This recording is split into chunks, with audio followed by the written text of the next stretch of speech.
Porchat, e aí ele faz O Olaf. Aquilo ali é, porra, foi É muito bom, né? Tem o Selton Mello fazendo a nova onda do Imperador lá, o Sim, Cusco. é demais. Puta que O Selton pariu, Mello velho. dublou, né? Durante muitos anos ele pagou as contas com dublagem. Lá. Eu conheci o Selton quando eu tinha uns 8, 9 anos. A gente fez uma novela juntos na Bandeirantes. Caramba, faz tempo. Porra, se tu tinha 8, 9 anos, com todo respeito, Sim, faz tempo. faz quase 40 anos. Aí o Selton foi pro Rio e... O Selton tem uns 40 e poucos também. Não, ele tem, eu acho que ele tem um ano a mais que eu. Ele deve ter 47, 48. Interessante. Por aí, 47, 48. Desculpa, hein, Selton. E aí ele foi pro Rio, começou a fazer novela e tal, e aí tem um período da carreira do ator que é uma merda, que você não é adolescente, nem adulto, nem é criança e tal. E aí ele se encontrou ali na dublagem, começou a dublar bastante. Por isso que na Nova Onda do Imperador, não por isso, só porque ele é um grande ator, é um cara inteligente e tal, mas ele tinha um teve preparo, mais né? facilidade. Exato, ele já tinha um know-howzinho de Eu como perdi fazer. a conta de quantas vezes eu vi esse filme. Cara. Mas é muito engraçado, né? Porra, isso é É muito bom. cara. Ah, e tinha uma questão fundamental. O Garcia Júnior, que dirigiu, ele, se eu não me engano foi ele que dirigiu, mas ele era responsável pela qualidade de dublagem da Disney durante muitos anos. Então esses filmes todos, esses clássicos Disney, ou ele dirigiu ou ele coordenava. Então você tem alguém que manja muito do negócio, facilita. E aí, por exemplo, sei lá, algum famoso que dublou aí. A Nova Onda do Imperador tem o... Tem o Selton Mello, tem a Marieta Severo, Isso. tem a voz do Esqueci Pátia. o nome do cara. É o... Vê aí, Serginho, o que é a voz Esqueci. do Pátia, que eu não lembro. Mas enfim, era o Garcia que escolhia. Então, Ele tinha um feeling pra fazia escolher. teste. Exato, ele sabe fazer, ele sabe escolher. Isso faz muita diferença, faz toda a diferença. E será que eles não quebraram, tipo, essas agências que contratam, que fazem esse job, não quebraram a cara o suficiente já? Não, eles não aprenderam ainda? Você falou que tá pior ainda o negócio.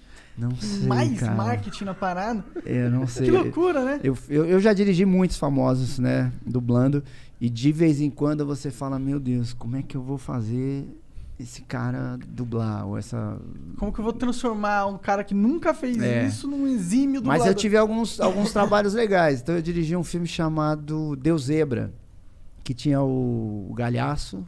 Como é que é o nome dele? Bruno Galhaço. Bruno Galhaço. Eu sou muito ruim de nome. Ah, tudo bem. Tinha o Bruno Galhaço, a Cissa Guimarães, Matheus Nastergaile. Pô, lembrou do Matheus? Esse é bom, Nastergaile, esse Uma é bom. outra mina que agora eu não lembro. Ah, o Evandro Mesquita e o João Gordo.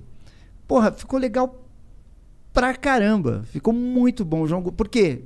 O João Gordo tinha tudo a ver com o personagem. Entendi. O Matheus Nastergaile era um puta ator, né? Então ele arrebentou lá. Então ficou muito legal o filme. O Evandro Mesquita ficou bacana.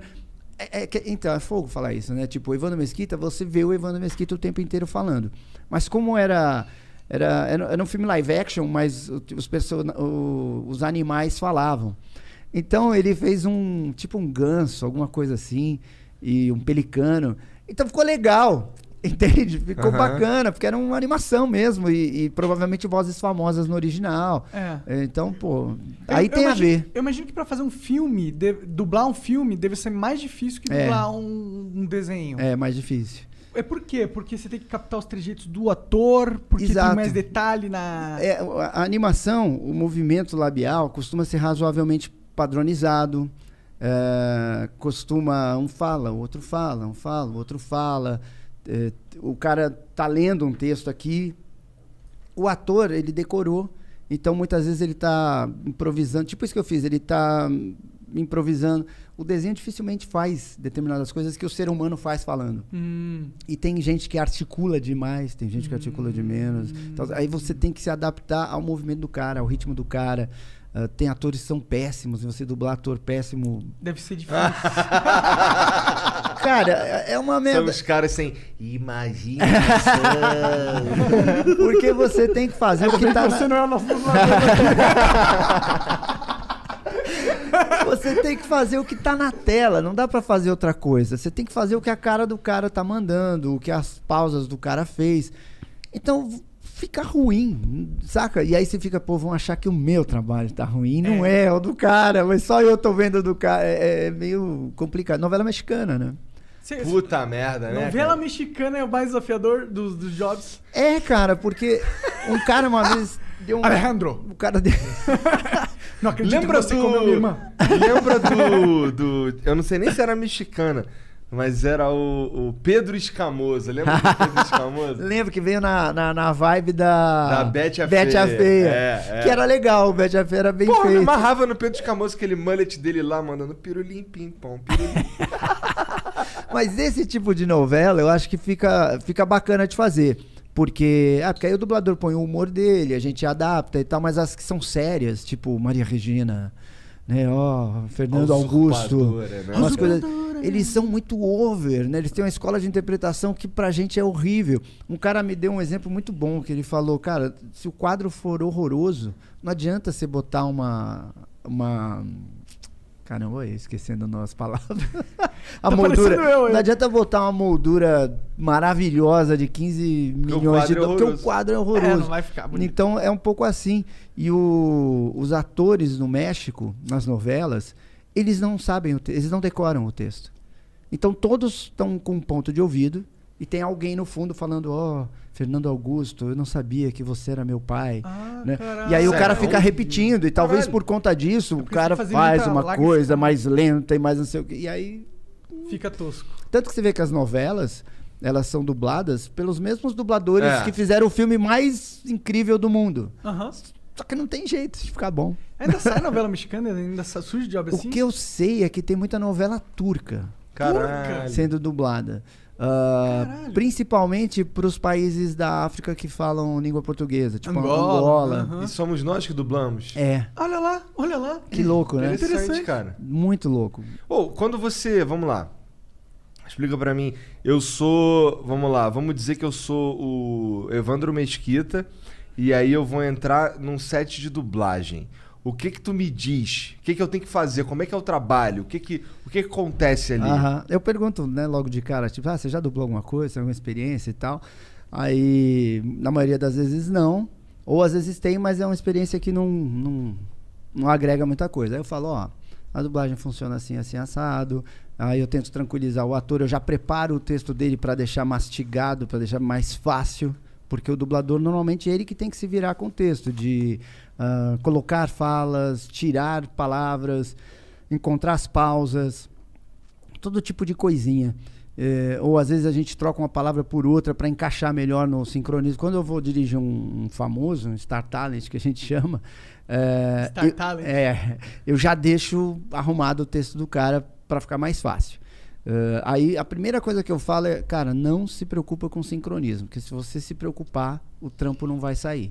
Fala, o sincronismo é um problema meu. Eu quero a tua interpretação. E aí a gente vai fazendo bem devagar. Eu explico pra ele, errar não tem problema, porque todos os dubladores erram todos os dias, o dia inteiro. Porque às vezes o cara acha que a gente chega lá e pá. Então, 2, 3 erros que ele dá, ele já, puta merda, tô errando, tô atrapalhando a vida dos caras. Sei lá, deve passar 1000 coisas. Ou tipo, as pessoas sabem que sou eu e vai ficar uma merda e tal. Então eu vou tranquilizando o tempo inteiro, falando como é que funciona, como é que é o processo, como é que vai ser a nossa comunicação durante o trabalho e tal. E aí depois de um tempo, quando tá ficando legal e tal, normalmente eu chamo ele pra técnica pra assistir um pouquinho.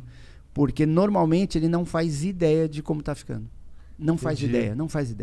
Então é legal quando o cara assiste um pedacinho, aí ele também começa a confiar mais na tua direção e tal. Porque é difícil, eu imagino, tipo, o cara que é muito foda no trampo dele, o cara tá voando, tá bombando, faz de tudo, é criativo e tal, aí você bota ele na frente do microfone e o cara...